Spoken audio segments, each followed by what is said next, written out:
Kamunyemerere twakira umukozi w'Imana nyirapasika. Let's welcome the servant of God, nyirapasika.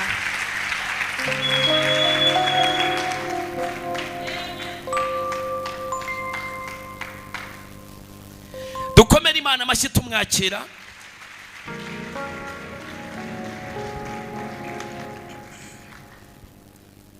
Yesu ashimwe. Haleluya. Nshimiye Imana Data wa twese yandinze namwe ikabarinda. Imana ihabwa icubahiro.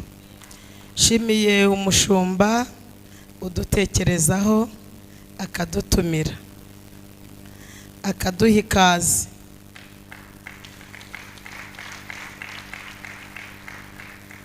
Iri kaze natwe turari kwifurije mu bwami bwo mu ijuru. Nshimiye abandi bakozi b'Imana batandukanye, nshimiye abaririmbyi, hanyuma nshimiye mwebwe mwese mwemeye kuza gusangirira n'Imana kuri aya meza. Amen. Ari umuntu waje amerekeje, ni umukobwa wanjye, yambwiye ngo ntabwo ndagenda njyenyine, hanyuma reka musaba hari yangane ahaguruke azamura ikiganza asoza iteraniro.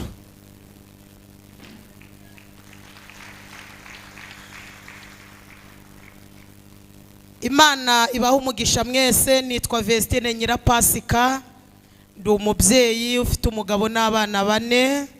Ku izina ry'umwana ni mama Baraka, ndi umukristo wo mu itorero rya Deperi. Imana iduhaze ibyiza. Ndanezerewe cyane kuboneka mu iteraniro ry'abera. Imana ishimwe. N'ubundi murambure Bibiliya zanyu, tugiye kuganira mu butumwa bwiza bwa Yesu Kristo ko bwanditswe na Luka. Mukozi w'Imana, Imana imuha umugisha kandi ndagukunda. Ubu ni ubwa kabiri nkubonye. Twahuriye ahantu mu kirori turi gusangira ubugari, none twongeye guhura turi gusangira ijambo ry'Imana. Imana ishimwe. Turasoma mu butumwa bwiza bwa Yesu Kristo ko bwanditswe na Luka, ibice 18 ku murongo wa 6. Luka ibice 18 umurongo wa 6. Hari ijambo rivuze ngo, nuko umwami Yesu arababaza ati, ntimwumvise ibyo umucamanza ukiranirwa yavuze? Ubwo bibaye bityo, Imana se yo nizarengera intore zayo zitakira ku manywa na nijoro? Mbese yazirangarana? 8. Ndababwira yuko izazirengera vuba. Ariko umwana w'umuntu naza, mbese azasanga kwizera ko kiri mu isi? Muraho neza. Tugiye kuganira ijambo Imana ishize ku mutima, rifite insanganyamatsiko igira iti gusenga ubudasiba. Gusenga ubudasiba. Gusenga ubudasiba. Abantu badukomeye amashi, dusenge. Bavugije induru, dusenge. Imvura ari nyinshi, dusenge. Izuba ari ryinshi, dusenge. Wariye, dusenge. Utariye, dusenge. Wabyaye, dusenge. Wapfushije, dusenge. Mbese gahunda ni ugusenga ubudasiba. Abaje gusenga, haleluya.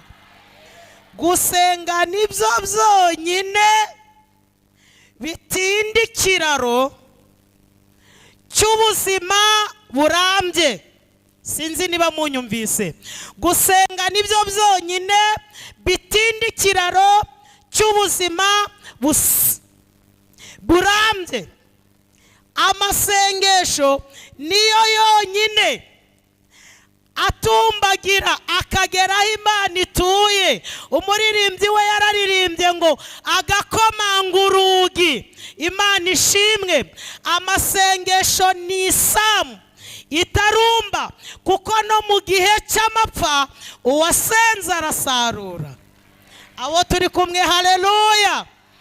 Amasengesho ni umutungo wimukanwa.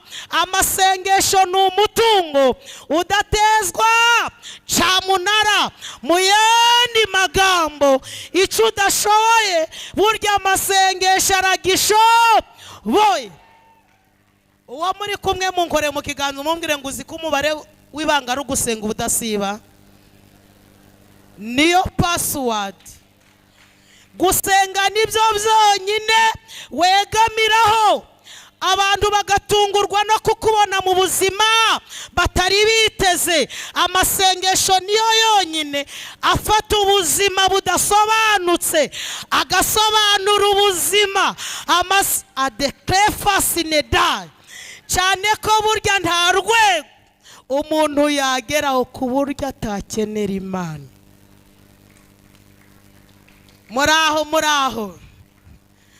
Amasengesho niyo yonyine afata inzobo akazisiba kandi abazicukuye batarapfa. Amasengesho niyo yonyine azinga ubuzima bubi akazingura ubuzima. Ndafashijwe. Amasengesho niyo yonyine atuma umuntu abyara. Abavuze ko atazabyara batarapfa.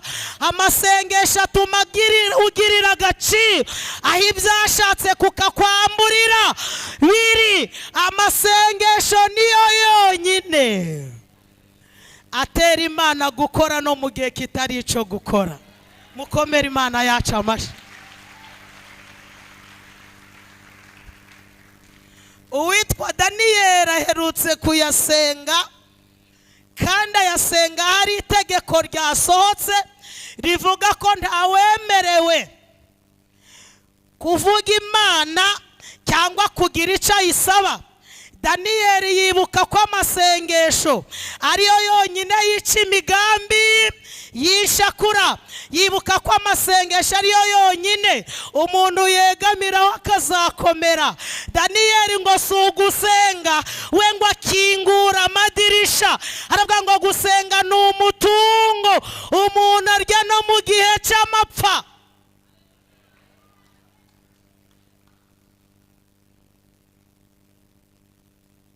Ngo akingura amadirisha yerekeye Yerusalemu. Akaja arapfukama 3 ku munsi. Baragenda babwira umwami bati wa mugabo none si ugusenga n'amadirisha yayakinguye. Umwami ati kuko twashizeho itegeko nta kundi. Intare zirashonje, iminsi 7 ziteguye kurya, mumufate mumujane mu rwobo, intare nazo zirya ubunani. Ariko bibagirwa ko yari gusenga agira umumaro none ndetse n'ejo hazaza. Mureke mbabwire, buriya umuhanga mu gusenga asenga mbere y'ibibazo.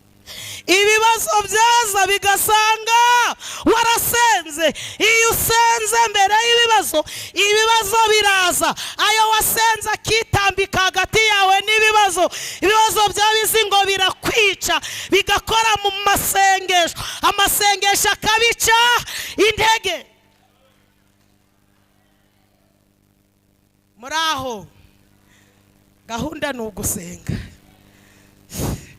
Nibwo buzima, niyo mibereho, niyo nsinzi uzageraho bavuze ko utazagera kubera iki wamenye ibanga ryitwa gusenga. Muririmbye yerutse kurimba ngo ndetse n'umwana muto uzi gusenga ngo ntabwo azagira ubwoba, azafashwa no gusenga. Vuge ngo mena.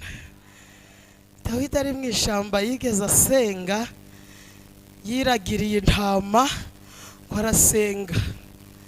arenga urwego rwo kuba umunyamasengesho ubwo ahinduka amasengesho ngo bituma Imana ibona Dawidi afite umutima umeze nk'uko ishaka kubera gusenga. Hanyuma Daniyeli umwami aravuga ati nta kindi twamaze gusinya, mugende mumufate. Amasengesho arirukanga. Amasengesho ni ikinyabiziga ntakumirwa. Haleluya. Harirukanga arakomanga, atambuka inyenyeri, atambuka ibicu, agera aho Imana iri, yongorera Imana mu matwi, abwira Imana ngo uwasenze yagambaniwe, intare zarashonje, niwe zitegereje. Amasengesho aradekarara mu ijuru.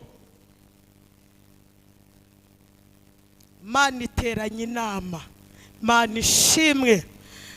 Amasengesho ni ikinyabiziga ntakumirwa. Amasengesho amaze kuvuga mu ijuru yumvise ko byumviswe, amasengesho aramanuka no mu rwobo. Mana ishimwe ngo ahahurira na marayika ijuru ryohereje. Amasengesho atangira kubwira intare ati mwitonde, hajya murashonje. Intare ziti tumaze 7. Amasengesho ati ntabwo murarya uwasenze, hari ibindi biryo mukomeze musenge, mukomeze mwiyirize ubusa. Ntabwo murarya umuntu wasenze, hari uwo bagiye kubazanira. Ariko icyitonderwa, mvuye kumuvuganira mu ijuru. Uyu mumarayika mubona yoherejwe n'ijuru mwito. Intare ya mbere iti nshingiye ko umuntu yemerwa n'Imana, utamwemera yaba atararemwe n'Imana. Intare ya mbere iti nje mbaye umusego kugira ngo atavunika yarasenze. Haleluya. Iyo dusenze amasengesho aratuvuganira. Intare ya kabiri iti nshingiye ku ijuru rimwemera, utamwemera sinzi aho yaba yaraturutse, nge ndabamatera. Iyindi ntare iti nshingiye ko n'ijuru ryohereje marayika, nanjye ndabakuvurori, ntabwo araba yarasenze ngo yicwe n'imbeho. Daniyeli baramushorera, amasengesho yamutanze mu rwobo. Aya dusenga gutange mu kibazo, aya dusenga agera aho utashobora kugera, aya dusenga aburizamwe imigambi, aya dusenga akuvugira aho udashoboye kuvuga, aya kelimaizo tell guys ni muraho. Ndi gucungana n'iminota, muracafashwa. Ariko gutinda mu bitaro twatinda mu rusengero hoshe.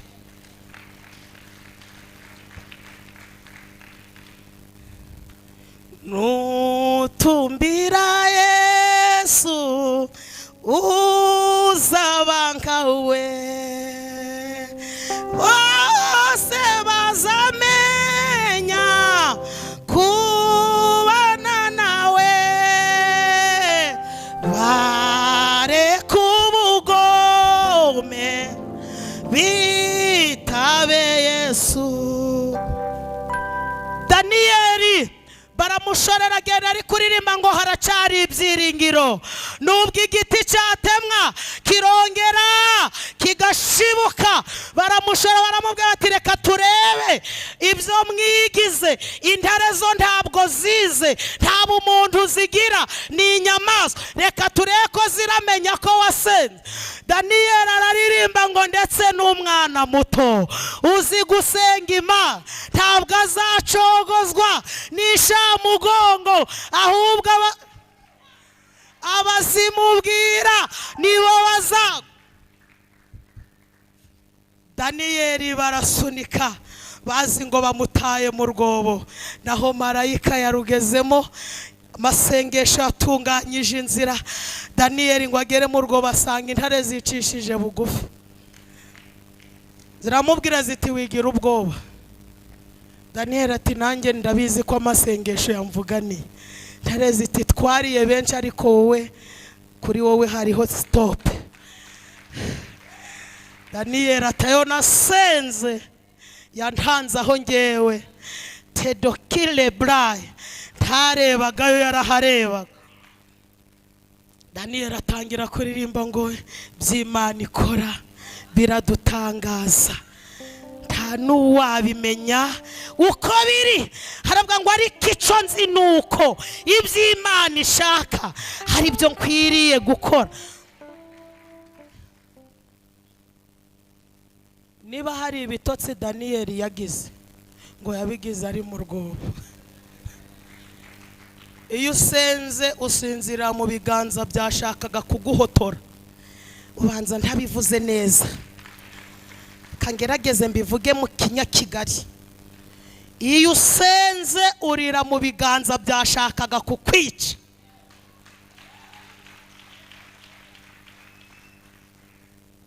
Muraho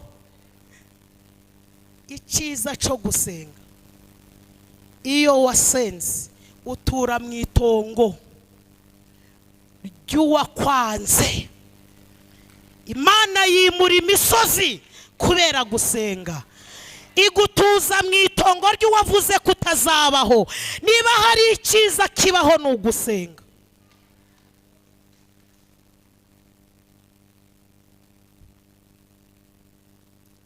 Bibiliya ivuga iki? Umwami ngo abura ibitotsi. Abura ibiki? Bacuranga ati muri gucuranga nabi. Bamworose ati ibyo bintu biri kutera imbeho. Ngo abura ibitotsi azinduka kare kare. Havuga ati reka nje kureba umukozi w'Imana, umuntu wasenze. Iyo wasenze Imana yica imigambi y'inshakura. Umwami arazinduka. Icyanejeje ngo ageze ku rwobo, ntabwo yahamagaye ngo wakivumewe gute se. Iyo usenze uko abantu bari bakuzi birahinduka. Gahunda ni ugusenga, bavugije induru senga, bateze imitego senga, baguhaye iminsi senga. Titwumvise uwo bahaye amezi, imyaka bimazemo se yayibara, kandi aracyakomeje. Kandi siwe gusa, turashimira Imana yica ibyo abantu bavuze igashigikira ibyo yatuvuzeho. Muvuge ngo amen. Umwami ngo yaravuze ngo Daniel mugabo ukundwa, mugabo ugira ute, kandi yajugunwa ari ikivume, ariko iyo usenze utungura abantu. Imana ukorera ese yabashe kugukiza amenyo y'intare. Umva Daniel yitabanye ifiyeri rivuga ngo kuko umwami Imana izantabara nicyo gituma ntamwara. Aravuga ngo nabonetse mu maso y'Imana ntaca, kandi namwe ntaco nabakoreye. Mwami ngo aranezerwa. Haba ngo va mu rwobo. Daniel ati reka ndirimbe indirimbe. Hamba ati iri muri twebwe ikibitubwira n'imirimo yose igenda ikora, abayivugana bibayibeshera, nimubagire inama barekeraho.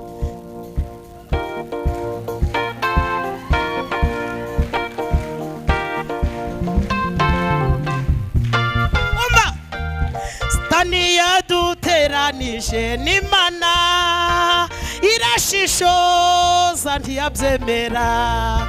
Tumuntu wanjye ndamukomeraho, abavuga ko yadutaye barabesha cyane. Niyaduteranije n'Imana irashishoza ntiyabyemera. Tumuntu wanjye ndamukomeraho, abavuga ko yadutaye barabesha cyane.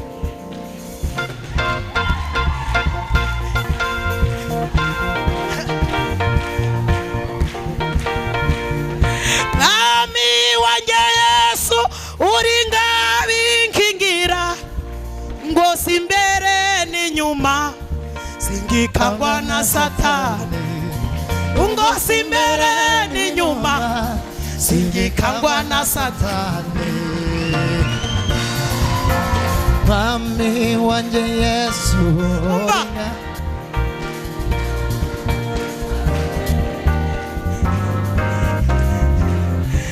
murake mwumve satani kuko ari umwanzi anteza ibibazo byinshi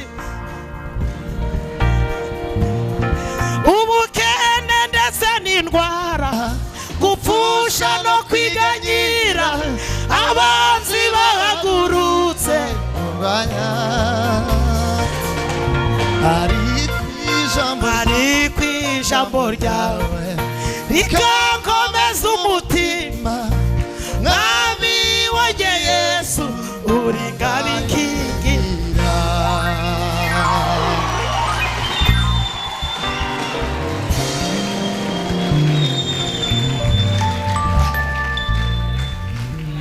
oya ushaka gutera haleluya wese ayitere Hallelujah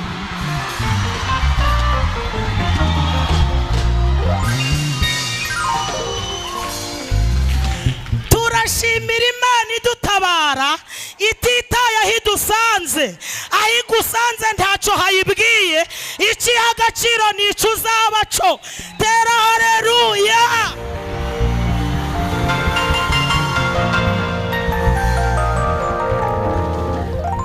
by'Imana ikora biradutangaza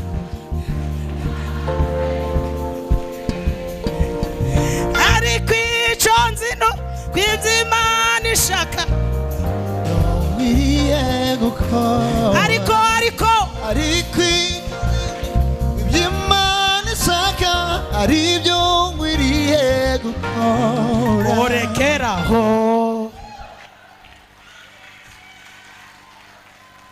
kuko amasaha aragiye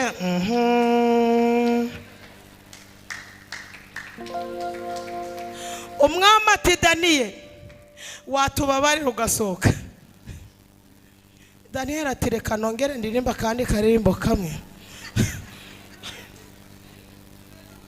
ati kera bakwiringiraga ari mu mahoro taisofi saibone trade chai nitwifuza undi murengezi orekeraho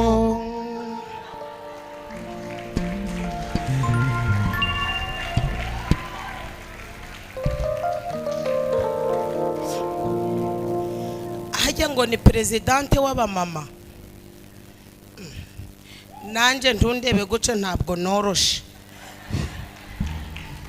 ese murabona nge noroshe maze nanjye iwacu ku itorero ngo mpagarariye ministeri y'abadamu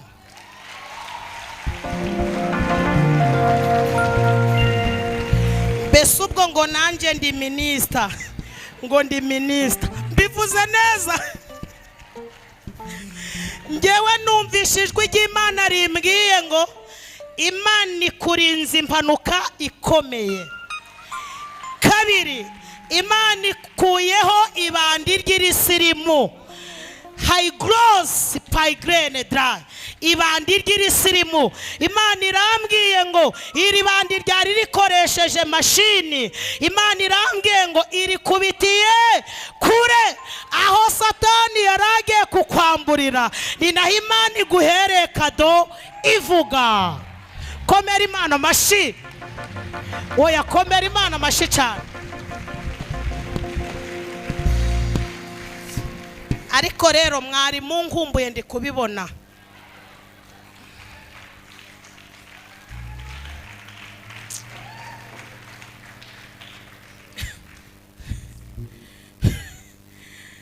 c'est traîner aizon me faigessine tai de plazine erisine sontraine da fila asile o game ndimo numva ijwi ry'Imana rimbwiye ngo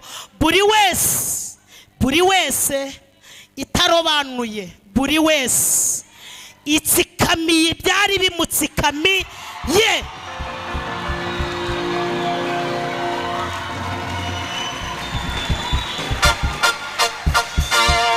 Abantu bagiye babeshwa n'abantu, humura n'abantu bakubeshe. Itabesha yitwa Imana, iravuze ngo buri wese iteruye ahari hamuremereye.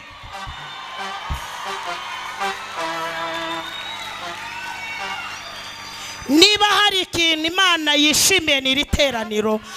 Imana irambwiye ngo iri teraniro ritumye Imana ihaguruka ubwayo niyifashe ifoto.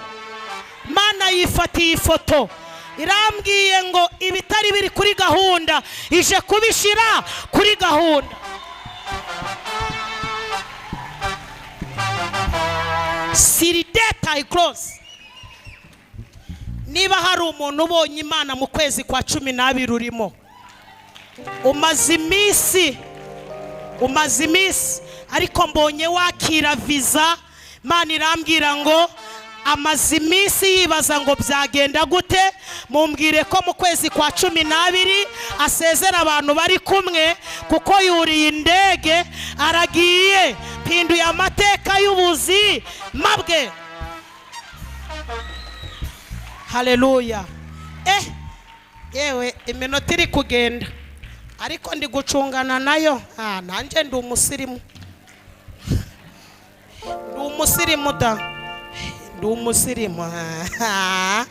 Umuntu ugiye mu ndege inshuro 8 ntari nayoba, kandi ngo hari abayoba. Ariko ngewe nicaraga mu kibuga cy'indege ntegereje indege, kareba muri cya kintu kimeze nka taburo, kabona ari kwiyandikamwe ibindi birimo ntazi, nanjye nkareba nk'ipusi iri kureba muri televiziyo. Nti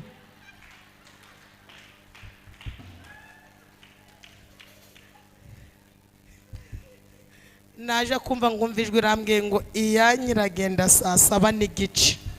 Nanjye ntamina urakoze. Kuko mu ndege ntawe uri kuvuga ikinyarwanda.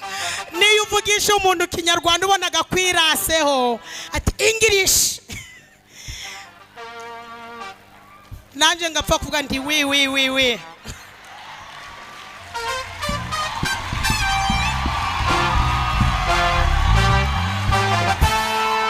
Ubona ko nibagiwe Yesu uzanyibutse, byatuye byawe wabize kubwanjye orekeraho. Amasaha aragiye. Imana iguha umugisha. Hanyuma Daniyeli,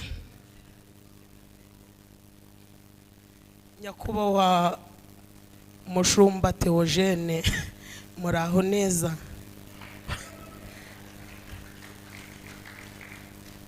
Numvishijwe ry'Imana rimbwiye ngo Imana igusinyiye, bese usinyanye n'Imana kontara.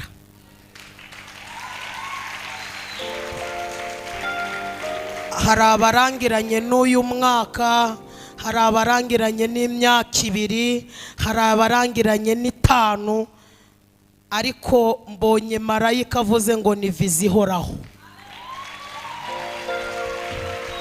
Ni kontara ihoraho, ni kontara ihoraho. Ikindi iguhaye na viza ihoraho, kuko numvishijwe ry'Imana rimbwiye ngo mureka akantu nkavuge. Mbonye ari ku kibuga cy'indege numva baravuze ngo aranyura muri VIP.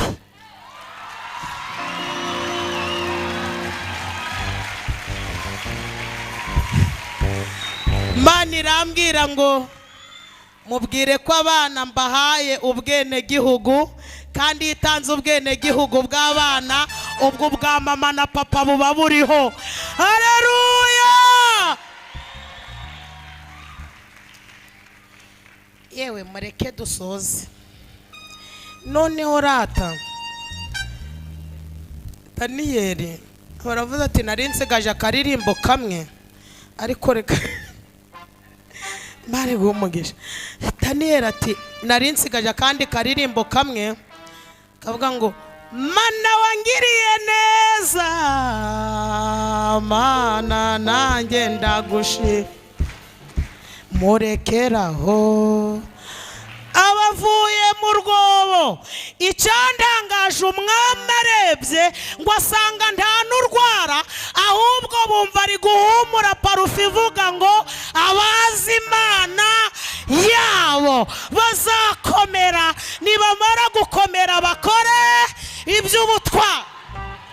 Umwami aravuga ngo ibi sinabyihanganira abahangaye umuntu wasenze nibashugunwe mu rwobo. Umva icyabayeho ngo abana n'abagabo n'abagore ngo bajugunwe mu rwobo intare zibarya bataragera hasi. Ushaka kurama senga ubudasiba, ushaka gusuzugura iminsi senga ubudasiba. Ayo majwi uri kumva nta shingiro afite, ijwi rifite ishingiro niri kubwira ngo senga. Iyo usenze hela besayiveni dry. Twasomye mu butumwa bwiza bwa Yesu Kristo ko bwanditswe na Luka. Haigren ni ikiganiro Yesu yagiranye n'abigishwa, abigisha gusenga iteka ntibarambirwe, abacira umugani. Harabwira ngo mu mudugudu umwe harimo umucamanza.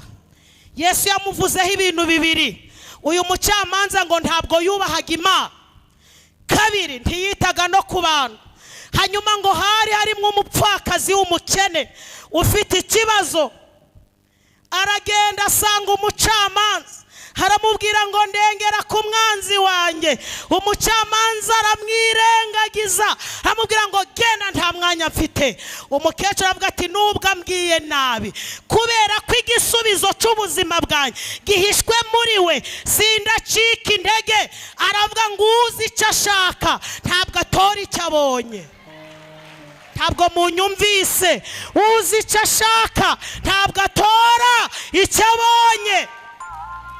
Reka kugushwa n'ubusa, reka kugushwa n'ubusa. Heride notre venedra, gahunda n'ugutitiriza, wirambirwa nubwo batagukomera amashi. Iyo dusenga irumva nubwo batavuza induru, iyo dusenga irumva. Ni Imana yumva gusenga. Ndafashijwe ajya ngo ni Kamasa.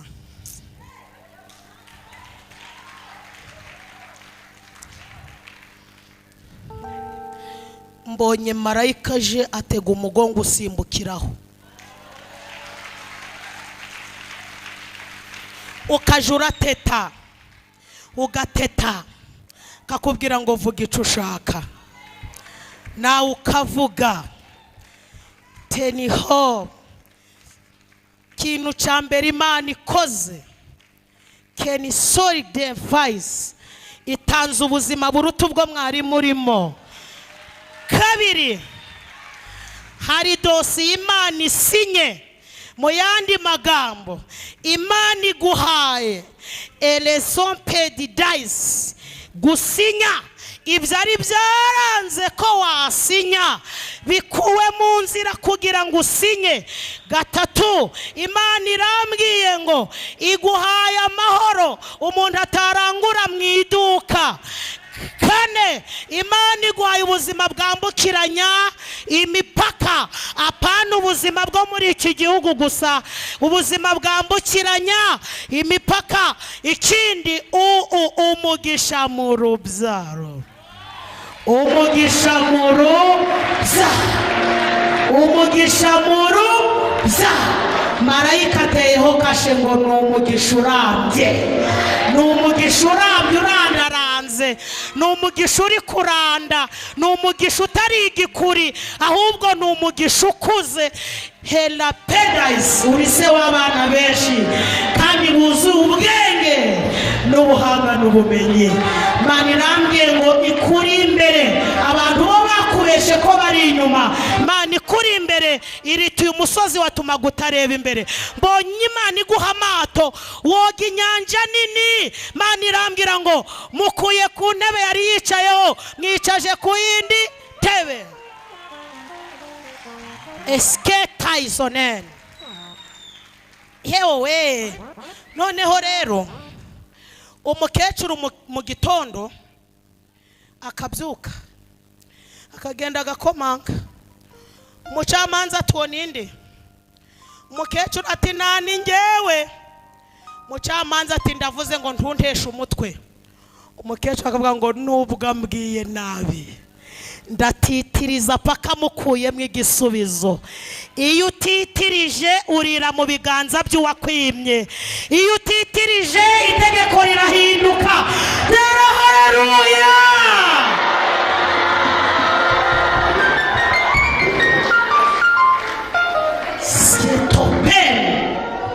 Iyo utitirije biremera.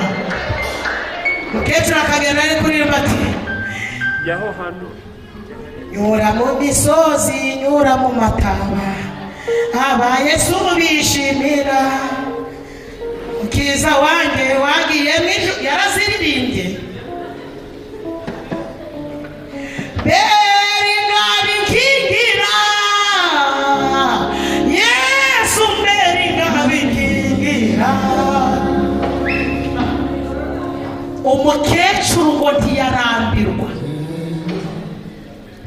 Uzagera aho bavuze kutazagera. Uzasimbuka inzobo bacuka. Imana iri mu kazi. Imana iri mu kazi. Imana iri mu kazi. Iri mu kazi. Curanga neza, curanga neza, curanga. Imana iri mu kazi.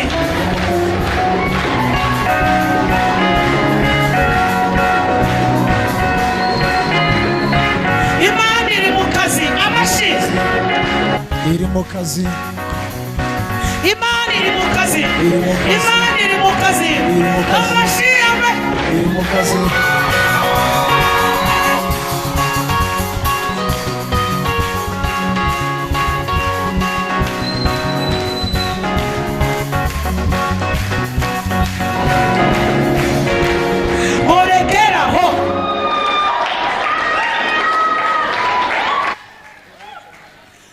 Umucamanza akabwira umukecuru ngo genda. Umukecuru akavuga ati kubera konzi ko uyu mucamanza nubwo atubaha Imana bite no ku bantu kuko igisubizo cyanjye kibitse muri we. Sindacogora ntabwo azacogozwa.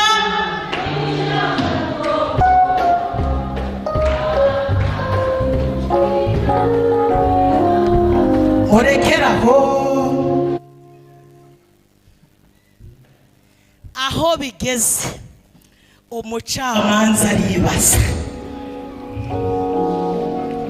aribwira ngo nubwo ntubaha Imana sinite no kuba ariko kuko uyu mukecuru anduhije nutitiriza uzatura mu itongo ry'uwavuze ko utazatura.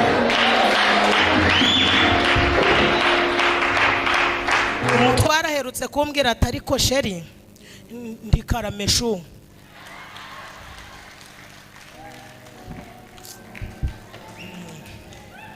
ati hani nanjye ntiwi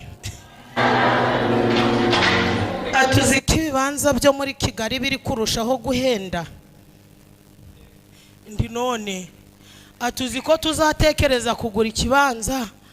Ibibanza byarashize. Ati byo mbonaga byose mbonaga bihenze. Ati kandi byose nta kibanza kitagira nyiraco. Ndangije ndamwitegereza nabubwira ni sheri ati karame ndihumura ibyangombwa byose Kristo niwe ubibitse. Yamaze kubyibaruzaho ubwoba nibushire. Imana igira indangagaciro nyinshi ariko reka mvuge eshatu. Icyambere Imana irarema icya kabiri Imana iranyaga, icya gatatu Imana irategeka. Murafashijwe? Yewe reka dusoze, ndi kubona mutagifashwa. Noneho rero umucamanza ubwo aribaza, haba ngo nubwo ntubaha Imana sinite no kuba, ariko kuko uyu mukecuru anduhije reka mukemurire ikibazo. Yesu abwira abigishwa ngo ntimwumvise ibyo umucamanza ukiranirwa yavuze. Umucamanza utarabatijwe, utagira ubumuntu, utazi guha agaciro imfubyi, ntimwumvise ibyo yavuze. Ubwo bibaye bico, nshaka ko dusengeraho Imana yo izaburite kurengera into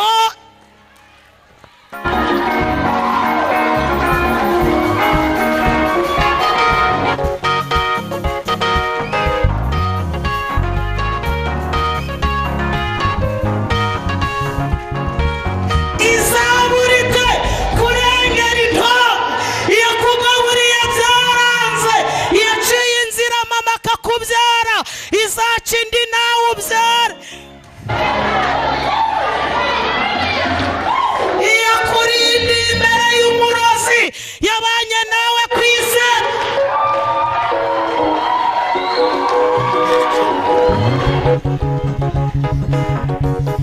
Hari igihe tuvuga ubuhamya bakavuga ngo turi gukabya, ariko twe twaryaga umuceri ari uko tugiye gushungamiriza. Mvuze ikinyaruhengeri, bebe muvuga ngo iki? Gushukura. Tugiye gushukura mu kigo cya gisirikari. Hari umukecuru twari duturanye, yari afite umuhungu w'umusirikare, niwe watekaga umuceri tukaja gukinirayo turi abana. Yahisha ntaduhe, abwira abandi bana nti mureke dusezere, aragira imbabazi atugarura. Twago kaka bayi, nawe ati yego. Tukongera ngo kaka bayi, nawe ati yego. Tuti bayi kaka, tugasezera inshuro 7 ntatugarure, ariko Yesu ari kutugaburira natwe tukagira imiceri mu rugo. Iyakugaburiye igutuje muri uyu mugi, iyatumye abana biga, ikomeje kukurihira, wize bigoye biruhanije, ariko Imana iritambika, baratega igategura, izaburite kurengera intore zayo zitakira ku manywa na nijoro. Yesu aravuga ngo mbese yazirangarana? Ndababwira yuko izazirengera vuba. Mwakire neza ijambo ry'Imana, muhaguruke dusenge.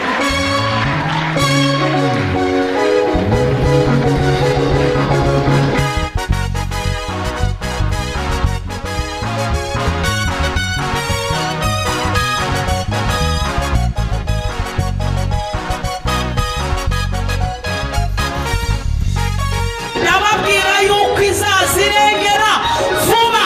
Bwira amajwi yose ya Satani uvuge ngo dufite umurengezi, dufite umurengezi. Mureke dusenge. Yakuba umushumba,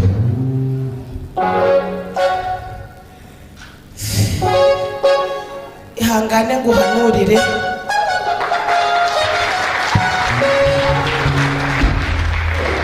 Mbonye marayika afashe uruzitiro rwa senyenge ararukuzitiza. Mbonye hari amaboko yari ashaka kugukora mu jisho, yakora muri senyenge agasha. Ndekona mbona muri senyenge yatutse umuriro wari ufite imbaraga, ukubita abantu bose.